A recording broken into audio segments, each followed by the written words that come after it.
مؤسسه‌های تعلیمی شهر ایسار برای گذراندن فصل سرما تیاری همه‌جانبه دیده موافق به معلومات انگشت و هیزم و دیگر نمود سوزشواری ذخیره کرده شده است. در مکتب‌های تحصیلات میانه عمومی که ما آنجا دیدن کردیم، مأموریت چون همساله در انبار مکتب 10-15 تن انگشت، 8 تا 10 کوب هیزم و نزدیک به 100 لیتر سوزشواری ذخیره نمودند. مؤسسه ما دارای 563 خوانندگان میباشند و 37 آموزگار داریم. مؤسسه ما به زمستان گذرانی تیار است. 12.5 تن انگشت گرفتیم و 9 کوب هیزم داریم. مؤسسه پوره شیشه بندی شده است برای زمستان گذرانی تیار میباشد. در دو کورپوس درس ها مشغولیت ها میگذرند. در کورپوس اساسی مؤسسه شبکه یگانه گرمیدهی به طریق بوغی به راه مانده شده است. در مؤسسه در سال خونیش نو زمستان گذرانی 18 تن کومور و 4 کوب هیزم ذخیره کرده شده است.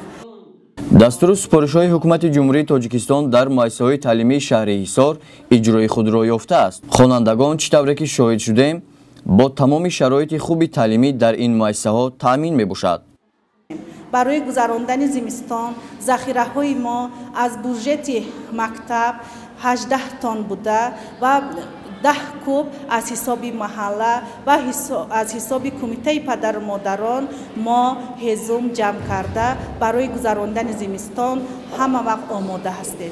برای گذراندن زمستان 14 صنفخانه که در مؤسسه موجود است همش با پیچ‌های علاوی تامین کرده شده است.